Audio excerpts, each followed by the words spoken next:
அல்லாஹ்வுடைய நல்லடியார்களே, அல்லாஹ்வுடைய தூதர் ஸல்லல்லாஹு அலைஹி வஸல்லம் சொன்னார்கள், மறுமை நாளிலே ஒரு மனிதர்கள் வருவார்கள். எப்படி வருவார்கள் தெரியுமா? எங்கள் எல்லோருக்கும் பயம் வருகிற விதத்திலே இருக்கிறது இந்த ஹதீஸ். அல்லாஹ்வுடைய நல்லடியார்களே, திகாமா என்று ஒரு மலை இருக்கிறது. மக்காவிலிருந்து மதீனாவுக்கு போகிற வழியிலே பெரிய ஒரு மலை தொடர், இந்த திகாமா மலை தொடர். ரசூலுல்லாஹ் சொன்னார்கள் அந்த மக்களுக்கு வழங்கி கொடுத்து, திகாமா மலை தொடர் அளவுக்கு நன்மையோடு ஒருவர் வருவார். அல்லாஹ்வுடைய நல்லடியார்களே, நான் சொல்லுகிற நேரம் தயவு கூர்ந்து சொல்லுகிறேன், இது நானாக இருந்தால் என்று எண்ணிக்கொண்டு கேளுங்கள்.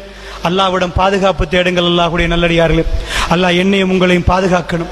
ஏன் சொல்கிறேன் தெரியுமா? தொழாதவர்களை பற்றி பேச வேண்டிய தேவையில்லை. அல்லாஹும் அவர்களுக்கும் நோன்பு பிடிக்காதவர்களை பற்றி பேசி வேலை இல்லை. அல்லாஹும் அவர்களும் பார்த்துக் கொள்வார்கள். இது யாரு தெரியுமா? அல்லாஹ்வுடைய நல்லடியார்களே, திகாமா மலை தொடர் அளவுக்கு நன்மையோடு வருவார்களாம் ஒரு கூட்டம். அல்லாஹ்வுடைய தூதர் சொன்னார்கள், அவ்வளவு நன்மை. திகாமா மலை என்றால் பெரிய மலை, எவ்வளவு நன்மை வைத்திருப்பார்கள். கொஞ்ச நஞ்சமா, 1000 2000 அந்த நேரத்தில் அல்லாஹ்வுடைய முன்னாடி வந்த உடனே அல்லாஹ் மறுபேச்சுக்கு இடம் வைக்காமல் அபா அம்மன்சூரா அந்த அவ்வளவு நன்மையும் துண்டு தூளாக்கி தூசாக்கி பறக்க விட்டு விடுவானாம் அல்லாஹ் ரப்பல் ஆலமீன். அவன் நீதமானவன் அல்லாஹ்வுடைய நல்லடியார்களே, அவன் நேர்மையானவன் அல்லாஹ்வுடைய நல்லடியார்களே, அவன் தனக்கே நீதத்தையும் நியாயத்தையும் நேர்மையும் கடமையாக்கி கொண்டவன். அந்த ரப்பல் ஆலமீன் ஒருபோதும் அநீதி செய்ய மாட்டான், ஒருபோதும் அநீதி செய்ய மாட்டான். அல்லாஹ்விடம் ஒரு அடியான் வாதிடுவான், என்ன மறுமையுடைய விசாரணையிலே, யா அல்லாஹ் எனக்கு என்ன யா அல்லாஹ் சாட்சியாளர்கள் எல்லாம் கொண்டு வந்து வைக்கிறாய், நீ இருக்கிறாய், சாட்சியாளர் கொண்டாமல் என்னை விசாரியா அல்லாஹ் என்று சொல்லுகிற நேரம், அப்படியா அல்லாஹ் எப்படியெல்லாம் அவகாசம் கொடுக்கிறான் என்று பாருங்கள். அப்படியா சாட்சியாளர்கள் எல்லாம் அனுப்பிவிட்டு, அல்யௌம நக்திமு அலா அஃப்வாஹிஹிம் வ துகல்லிமுனா ஐதீஹிம் வ தஷ்ஹது அர்ஜுலுஹும் பிமா கானூ யக்ஸிபூன். அவருடைய வாய்க்கு முசீலை கொடுத்து விட்டு கை பேச ஆரம்பிக்கும். ஒரு நாக்குத்தான் பிறண்டு பிறண்டு பேசும். கை பேசுங்கள் என்று அல்லாஹ் சொல்லுவான். சூரா யாசின்ல அல்லாஹ் சொல்கிறான், அல்யௌம நக்திமு அலா அஃப்வாஹிஹிம் வ துகல்லிமுனா ஐதீஹிம். கரங்கள் எல்லாம் பேசும், யா அல்லாஹ் நான் அந்த பெண்ணை பிடித்தேன். அவருடைய நாக்குக்கு அல்லாஹ் சீல் வைத்து விட்டு வ தஷ்ஹது அர்ஜுலுஹும், அவருடைய கால்கள் சாட்சி சொல்லும், நான் போனேன் யா அல்லாஹ், அந்த அநியாயமான வியாபாரத்துக்கு இந்த காலால் தான் போனேன் யா அல்லாஹ் என்று சொல்லும். அல்லாஹ் ரப்புல் ஆலமீன் அப்படி விசாரிப்பான் என்றார்கள். மறுமை என்பது அல்லாஹ்வுடைய நல்லடியார்களே, நீங்கள் சாதாரண ஒன்று நினைக்கிறீர்களா? அல்லாஹ் ரப்புல் ஆலமீன் சூரியனை கொண்டு வந்து நிப்பாட்டப்படுகிற நேரம் ரசூலுல்லாஹ் சொன்னார்கள், ஒரு சிலருக்கு கணுக்கால் அளவுக்கு, ஒரு சிலருக்கு முட்டை அளவுக்கு, ஒரு சிலருக்கு வாய் அளவுக்கு என்று வாயை பிடித்து காட்டினார்கள். இந்த வாய் அளவுக்கு கால் அளவுக்கு என்றார்கள். அவ்வளவு வேர்வையில் மூழ்கி கொண்டிருக்கிற நேரம் அல்லாஹ்வுடைய சன்னிதானத்தில் விசாரணை நடக்கும் என்றார்கள். அல்லாஹ்வுடைய நல்லடியார்களை சஹாபாக்கள் பயந்து போனார்கள். எங்களுக்கெல்லாம் அந்த பயம் உருவாகிறதா? அல்லாஹ்வுடைய நல்லடியார்களே, அதனால் நன்றாக புரிந்து கொள்ளுங்கள். அந்த விசாரணை நடக்கிற நேரம் அப்படி ஒரு கூட்டம் வருவார்கள், திகாமா மலை தொடர் அளவுக்கு நன்மை. அந்த நேரத்தில் சஹாபாக்கள் அசந்து விட்டார்கள். யார் ரசூலல்லாஹ், அவர்கள் யார், அவருடைய பண்புகள் என்ன, எங்களுக்கு கொஞ்சம் சொல்லுங்கள் என்று யார் ரசூலல்லாஹ் ஏன் கேட்டார்கள். நாமெல்லாம் இப்படி அதி சொன்னால் பண்புகள் என்ன என்ன அவருடைய அடையாளங்கள் கேட்போமா? நாங்க இல்லப்பா, அதெல்லாம் நாங்க இல்ல, நாங்க பெரிய பிரச்சாரகர்கள், நாங்க பெரிய தியாகிகள், எங்கெல்லாம் அது வருமா? என்ன கேட்டார்கள்?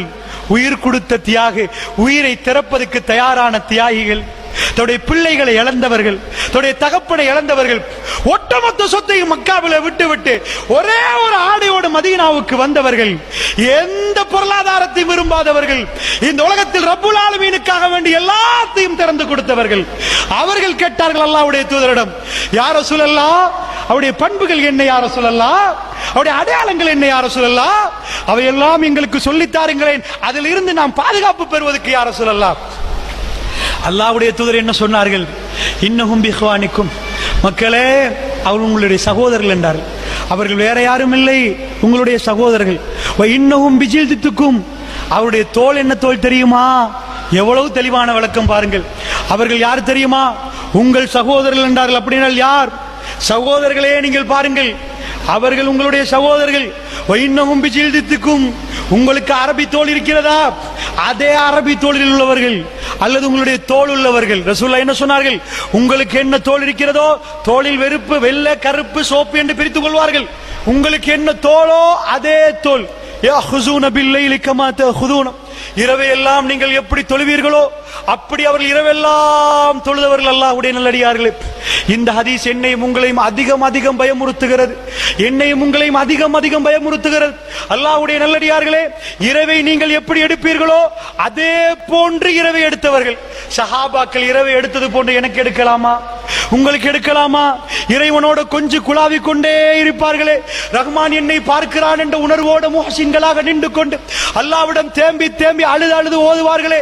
அல்லாஹ்வுடைய நல்லடியார்களே, அந்த பாலைவனத்தில் உள்ள உணர்வு என்ன, உணர்வு என்ன?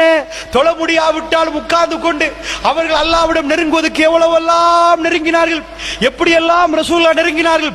அதனால் யஹுஸூன பில்லைல் கமா நீங்கள் எப்படி இரவை எடுப்பீர்களோ அப்படி இரவெல்லாம் அவர்கள் விழித்து தொழுதவர்கள்.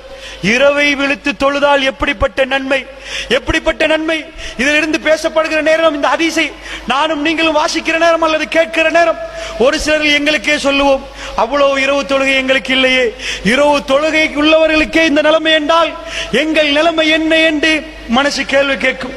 ரசூலுல்லாஹ் சொன்னார்கள், அவர்கள் செய்த பிழை என்ன தெரியுமா? அவர்கள் செய்த பிழை என்ன தெரியுமா? அவர்கள் தனிமையாகிவிட்டால் அல்லாஹ்வுடைய வரம்புகளை சர்வசாதாரணமாக மீறுவார்கள். தனிமையாக பப்ளிக்ல வந்தா எல்லாரும் பார்க்கிறார்களே, என்ன மாதிரி உத்தம மகான் இருக்கிறாரா என்றெல்லாம் காட்டிக் கொள்பவர்கள் தனிமையில் போனால் அல்லாஹ்வுடைய வரம்புகளை சர்வ சாதாரணமாக மீறுவார்கள். அல்லாஹ் விட மாட்டான். அவருடைய நன்மைகள் எக்கச்சக்கமான நன்மை. மக்களோட மக்களாக சேர்ந்து தொழுதிருப்பார்கள், மக்களோட மக்களாக சேர்ந்து நோன்பு பிடித்திருப்பார்கள். எல்லாம் செய்தவர்கள் தனிமை என்று யாருமே இல்லாத இடங்கள் கிடைக்கிற நேரம் அவர்கள் அல்லாஹ்வுடைய வரம்புகளை மீறி இருப்பார்கள். அல்லாஹ்வுடைய நல்லடியார்கள் அப்படியெல்லாம் மீறினால் அல்லாஹ்விடம் பாவ மன்னிப்பு கேளுங்கள், அல்லாஹ்விடம் மன்னிப்பு கேளுங்கள். அல்லாஹ் உங்களை மன்னித்தால் அந்த நிலைமை இல்லை. அல்லாஹ்வுடைய நல்லடியார்களே, தவறாக புரிந்து கொள்ளக்கூடாது. அல்லாஹ் ரப்புல் ஆலமீன் திருக்குர்ஆனில் சொல்லி காட்டுகிறான், والذين إذا فعلوا فاحشة أو ظلموا أنفسهم ذكروا الله واستغفروا لذنوبهم ومن يغفر الذنوب إلا الله. அல்லாஹ் கேட்கிறான், والذين إذا فعلوا فاحشة, யாராவது ஒரு மானக்கேடான காரியத்தில் ஈடுபட்டு, யார் அவர்? முத்தகீன் அல்லாஹ் சொல்கிறார். முத்தகீன்களை பற்றி சொல்கிற நேரம் அந்த முத்தகீன் மானக்கேடான காரியத்தில் ஈடுபட்டு அல்லாஹ்வை ஞாபகப்படுத்தி அல்லாஹ்விடம் பாவ மன்னிப்பு கேட்டு அல்லாஹ் மன்னிப்பு கொடுத்தால் ومن يغفر الذنوب إلا الله, அல்லாஹ்வை விட யாரப்பா மன்னிப்பு கொடுப்பதுன்னு அல்லாஹ் கேட்கிறான். அவர்களை அல்லாஹ் சொர்க்கத்துக்கு அனுப்புவான் என்கிறான். அதனால் தப்பித்தவரையாவது ஒரு இரவிலே உட்கார்ந்து தப்பான படங்களை பார்த்திருந்தால் தேம்பி தேம்பி அழுதாவது அல்லாஹ்விடம் மன்னிப்பு கேளுங்கள். அல்லாஹ்வுடைய நல்லடியார்களே, தஹஜ்ஜுதிலே வைத்து திருக்குர்ஆனோட உட்கார்ந்து அல்லாஹ்விடம் நெருங்கி யாரும் தெரியாத நேரம் தேம்பி தேம்பி அழுது அழுது அல்லாஹ்விடம் கேளுங்கள். அல்லாஹ் ரப்புல் ஆலமீன் அல்லாஹ் என்ன சொல்கிறான் தெரியுமா? வஹஷிய ரஹ்மான் பில் கைபி, யார் மறைந்து அல்லாஹ்வை பயப்படுகிறார்கள் அவர்களுக்கு சொர்க்கம் உண்டு. அதாவது கண்கள் மடிந்து கொண்டு ஹாலியன், ஒரு அடியான் தனிமையாக இருந்து கொண்டு அல்லாஹ்வை நினைக்கிறான், அவனுக்கு அல்லாஹ் மறுமையிலே என்ன கொடுப்பானாம்? என்ன கொடுப்பான்? அல்லாஹ்வுடைய நல்லடியார்களே நிழல் கொடுப்பான். அப்படி என்றால் இந்த இரவுகள் எல்லாம் யாருக்குமே தெரியாம தனிமையில் ஒதுங்கி விடுங்க. செஞ்ச பாவங்களை எல்லாம் முன்னாடி வைங்க, யாருக்கும் தெரிய வேண்டாம்.